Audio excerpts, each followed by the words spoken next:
aba VIP naronda kora wa mukino ngo reka turebe ngiye nawe uhumya mbere kandi nzi ko mwenshi mwahumbije. So here's the thing of VIP, uyu munsi ronda garutse ndaza kubabwira uburyo ushobora kuinvestinga muri real estate nta mafaranga ufite, nta na credit.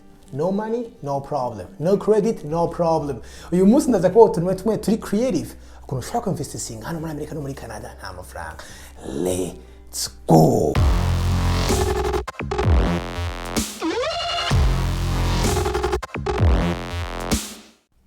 Hello rero abakunzi ba Legacy Show kuba VIP TV. Aba VIP muri aho se mumeze neza, murakomeye, mumeze bien. Nanjye hano VIP wanyu meze neza. Nkuko ro musanzwe mubimenyereye ni show yanyu, murabizi yuko ntabatesha umwanya, simbatesha umwanya. Buri munsi mbazanira ibintu abibungura ubwenge bwa buri munsi, entrepreneurship cyangwa se na business. Nuvuga ngo nawe rero niba ureba iyi show bwa mbere uri mu VIP, kubita subscribe hanyuma na liking hanyuma wicare neza tuganire. Uyu munsi natuganira ku bintu bikomeye, naza kongera kuvuga kuri real estate investing. Tumaze ibyumweru bibiri tuganira kuri real estate investing cyangwa se ukuntu washora amafaranga mu bintu byo kubaka amazu hano muri Amerika, muri Canada, kandi udutipu tumwe na tumwe n'abantu bo mu Rwanda, muri Afrika, Burundi hose badukoresha. So kuvuga ngo nubwo ndibuze kuvuga ku yindi suite uyu munsi, nimwibaze ko mega mutarimo abantu ba VIP bari iwacu, mumenye ko nibi bintu bimwe na bimwe mushobora kubikoresha. Ikindi nacyo ndagira ngo mbabwire neza yuko muri iyi weekend uvuga ngo ejo ku cyumweru masaha ya 10:30 ya hano muri Maine, no kuvuga ngo na New York time, niho tuzakora live class kuri YouTube ya real estate investing. Nuvuga ngo abantu mwese muzamushaka kwa mwagiyeho mukabaza ibibazo muze muhare, tuzaba dusubiza ibibazo, tuzaba dukora class irambuye yisaha yose. Nkuko rero uyu munsi nababwiye, uyu munsi turaza kuganira ku bintu byiza cyane. Ese ni gute wagura inzu cyangwa se washora amafaranga muri real estate ahangaha muri Amerika, muri Canada nta mafaranga ufite kandi nta na credit ufite? Uyu munsi byo ntangira kuvugaho gato ibyo twita creative real estate investing. Hanyuma nze kurangiriza ku kabonus keza cyane. Ni ukuvuga ngo ndarangiza mbabwira amabanki abiri cyangwa se abalenders babiri bashobora kuguriza amafaranga nta credit ufite. Ibyo rero muze mbahishiye uyu munsi. Nivuga ngo reka rero tugenda. Reka manze ntangire mbabaza kino kibazo wa VIP. Umuntu akweretse deal akakoreka nk'inzu igura ibihumbi, uzi neza ko yarenze ibihumbi 200 y'amadolari cyangwa se 300, ariko umuntu yakubwira ati ibihumbi 10 uhita uyitwara, abigenza ute? Ndabizi ko uri urambwira uti gahe nahita nyigura vuba, of course ibyo birumvikana. None se byagenda bite ufite igihumbi cyonyine mu mufuka? Tuvuge igihumbi nicyo cyonyine ufite mu mufuka cyanditse izina ryawe. Ariko umuntu arakugurisha inzu yo 20 kandi urabizi ko iyo nzu maze kuyigura watugenda ukayigurisha ugakuramo ibihumbi 200. Nzi neza mu VIP ko wararugenda ntacyo utakora kugira ngo ushakishe bya 20. Nuvuga ngo ngo niho haza icyo umuntu yita creative. Nuvuga ngo ugomba kuba creative cyangwa se ugomba gutekereza uburyo muri creative kugira ngo ubashe kubona ya mafaranga ubashe kugira. So nuvuga ngo uyu munsi ama tips nza kubaha na ama tips hano real estate investors dukoresha ari creative. Ni ukuvuga ngo ikintu creative ni ikintu kitari conventional. Conventional ni kwa kundi ufite amafaranga ukajya muri banki ugashiraho 20%, gangaye kwijana, hanyuma banki akuguriza amafaranga. Ariko rimwe na rimwe hari igihe kigera ugasanga nta mafaranga ufite cyangwa se nta credit ufite cyangwa se ufite amadeni menshi ku buryo banki itakongera ideni. Ngiye mu yandi magambo, hari igihe bimba ugasanga banki ntishobora kurenza amadeni 2 buri mwaka, ariko se niba ubonye deal zirenze 2, ubonye 3, 5 ku mwaka, niki ukora? Icyo gihe rero ukora icyo twita real estate investing. Nuvuga ngo uyu munsi ndabaha ama tip 4 hama mahena ka bonus kutuntu tumushobora gukora muri real estate investing. So agatip rero ka mbere ni akantu kitwa seller financing. Aka ntago abantu benshi bakaze mu VIP.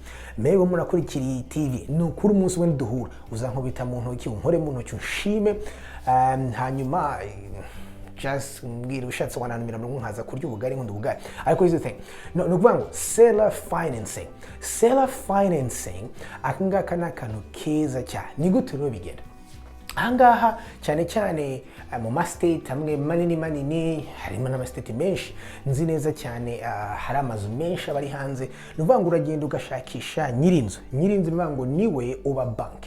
Nuvuga ngo nyirinzu umuntu ufite inzu atunze, aba yaramaze kwishyura n'ibiki byose, hanyuma ukagenda ukamubwira ati se wambereye bank. Nuvuga ngo icyo gihe rero mukoze seller financing, nuvuga ngo wowe ya ma payment ugiye kuzajya wishyura banki niwe uyishyura. ni ukuvuga ngo murasinyana n'iki ukishyura. So ushobora kumbaza ati sege none se uwo muntu yabikorera iki? Umva icyo abikorera ni uko icyo gihe ni ukuvuga ngo niba banki iriho guca nka interest rate ya 4% cyangwa se 3%, iyo uri self financing nyirinzu ashobora kuguca nka 7% cyangwa 8%. Hanyuma mugacalculatinga mukajya imbere y'umuloya mugasinya, hanyuma ukajya uha amafaranga. Ni ukuvuga ngo babonye icyo wakuramo ni uko wakurihisha interest rate ziri hejuru, ariko icyo ukuramo ni uko nta mafaranga rimwe na rimwe ushobora gushira hasi, kandi ikindi nacyo nta nubwo urinda kuba ufite credit score cyangwa se amafaranga menshi yo gushira hanze hasi cyangwa ikintu ngo niyo ugiye kongera ukajya gusaba irindi banki muri banki ntibibona yuko ufite amadeni menshi, kuko self financing ntijya mu madeni uba ufite, ntijya muri credit. Ni ukuvuga ngo banki kuri iyo credit ntibona ama self financing uba ufite. Ngeze kwabwiza kuri ngewe n'izo deal nkora cyane. So it's just a matter yo guconnectinga n'abantu. Ibingiyo nabyo rero biri ko hari ngiki, izi metode nyinshi ndubabwira uyu munsi zisaba guconnectinga n'abantu muri quartier yawe n'iki, ukagira abantu wizera aba mentors bashaka guconnecta n'abandi bantu bifitiye amafaranga kandi inzu bashaka kuzigurisha buhoro. So nivuga ngo self financing n'akantu kabisa. Niba ushaka kujya muri iyi ntuza utangire ukarebe ugashakishe n'akantu keza. Muri buryo bwa kabiri ushobora kujya muri nicyo twita lease option. Iyi lease option ni ukuvuga ngo ni hahandi ushakisha inzu yo gukodesha, hanyuma ukabwira nyirayo niba ataguhaye lease option. So lease option ni ngo murumvikana mugasinyana na nyirinzu yuko uzayilizinga mu myaka 2. Tuvuge wenda ubu ngubu nta mafaranga ufite menshi down payment, cyangwa se nta credit nziza ufite, nta credit score nziza uragira. Ni ukuvuga ngo banki isanzwe ntabwo yaguha ideni kuko nta mafaranga, nta na credit score uragira. Ushobora gushakisha rero umuntu wifitiye inzu n'iki ukamusabira lease option. Ni ukuvuga ngo mugasinyana impapuro ukamubwira hey, niba inzu tuvuge ari ibihumbi 200 mugasinya ko uzayigura 200 nyuma y'imyaka 2. Hanyuma rero ugitangiye muri uwo mwaka wa mbere iyo nzu ukayibamo, hanyuma akaguca rent. Ni ukuvuga ngo wishyura rent buri kwezi, ukishyura rent, ariko mwarasinyiye amasezerano yuko ya myaka 2 nishira uzagura ya nzu kuri bya 200 nkuko mwumvikanye. So niyo niyo lease option. So iyo ubaye rero umuhanga cyane nawe ushobora gufata lease option ugahita uyiha undi. Ni ukuvuga ngo niba rent yagucaga ari 1,000 ku kwezi, ugahita ushaka uguha 200, hanyuma nawe ukamusinyisha lease option y'imyaka 2 niba ataraba ready, hanyuma nawe akazakwishyura 210. So yakwishyura nawe ukishyura. Iyo nayo ni indi tip ya kabiri. So indi tip ya gatatu yo gukora real estate investing mu buryo buri creative nta mafaranga ufite no kuzana aba partners. Yes, aba partners. Ariko ibingi rero ndabasabye ngo ubanze ubigiyemo ari uko uzi neza yuko umaze kwiga, umaze kumenya neza ibyo ukora, kubera ko bisaba yuko mwandika impapuro neza n'ibiki byose bikagenda ku murongo kugira ngo ejo ntimuzapfe ibintu bya partnership n'amashares n'amafaranga. Ariko ukuntu bigenda no ngo wowe urahaguruka struggling. Iki kibazo rero ngisubije kubera hari umujene wampamagaye arangategeye umaze iminsi uri kuri estate investing, ariko se ni gute abantu tudafite amafaranga dushobora kuinvestinga? Namusubije ikintu kimwe, ngo niba udafite amafaranga wowe zana icyitwa iki, zana guhasolinga, zana sweat equity. Nivuga ngo muri estate investing ushobora no kuzana sweat equity. Nivuga ngo ushobora kugenda wowe ukaba umuntu ujya gushakisha amadili, ugashakisha amadili meza, ukazana iki, hanyuma wamara kubona amadili meza ukayazanira abantu bafite amafaranga. Aba abantu bafite amafaranga, trust me, iyo umuntu afite deal nziza ntashobora kubura amafaranga. Nivuga ngo uzabona umuntu ugwa amafaranga kubera ko ufite deal nziza. Nivuga ngo ukayimushira hanyuma mugasenya amasezerano, ushobora kubona hagati ya 30 na 40% y'inyungu, hanyuma nayo ko kwazanya amafaranga yose akaba yabona hagati ya 60 na 40%. So iyo nayo n'ubundi buryo abantu benshi bakoresha hano badafite amafaranga. Hanyuma rero ubwo nabwo bukagena n'indi buryo bwa kane. Uburyo bwa kane ni ugushaka abantu bitwa aba hard money lenders. Aba baruzuye. Aba hard money lenders ni abantu babarishize hamwe bafite amafaranga menshi hama bakayagurisha bakayaguriza abantu bafite ubwenge bazi gukora bazi ama deals meza. Bumva icyo iyo basheho ntibareba ngo ufite credit score ya kangahe, ntibareba credit yawe, ntibareba ikintu na kimwe. Bo bareba deal, bo bashaka kureba deal ubazaniye. Uraza ukamara gutora inzu ukabavuga uti mbonye inzu y'ibihumbi 100, ariko iyi nzu nyisize irangi nkayikora nkagira iki, iyi nzu nyibonye hasi kuri make cyane nshobora kwigurisha na 200. Zivuga ngo aba hard money lenders barazi iyo nzu bakayireba bakagira iki, ukabereka projet yawe n'ibiki byose, okay, icyo gihe ugasanga baguhaye nk'ibihumbi 120-130, kagendo ukayigura, warangiza ugasiga ya nzu kuri amafaranga yenda asigaye, hanyuma ukayigurisha ukabasubiza amafaranga yabo. Hard money lenders ikibazo cyabo nuko bo icyo bakuramo baguca high interest rate, urumva ngo baguca bo hagati ya 10% na 20% in interest rate. Hanyuma ikindi nacyo amadeni yabo bari short term loans, urumva ngo mu myaka 2 ugomba kubasubiza amafaranga yabo yose. So urumva ngo aba nabo ni abantu kandi baruzuye as long as ufite deal baruzuye, nta credit yawe bareba, nta score yawe bareba, they just want to see that deal, hanyuma bakaguha amafaranga ukajya guzunguza ukabasubiza yabo vuba. So nuvuga ngo rero nukomeye. So murabizira aba VIP abantu mugumana nanjye ugeza ku musozo ngomba kubaha akabonus. So hariho akabonus. Akabonus ni akabantu bashagura amazu yo kubamwo, maze iminsi mukukana ama video yanjye ngo shagura amazu yanjye kumwe turacyari bashyashya, nta credit turagira, nta credit kandi ngewe nari nzi kwibaho, nta mfite, nta kina, mukaba mufite ibintu byinshi. Ejo bundi naho ndasoma aba VIP abantu mutanzi cyane,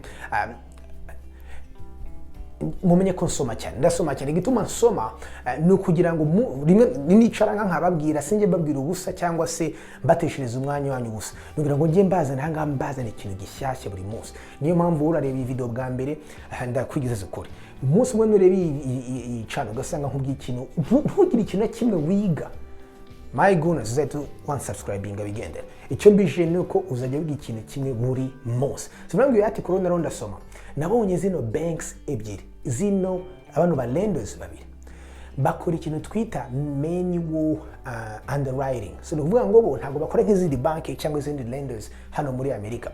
Nuvuga ngo bo ntibareba system ya credit score, no credit no problem.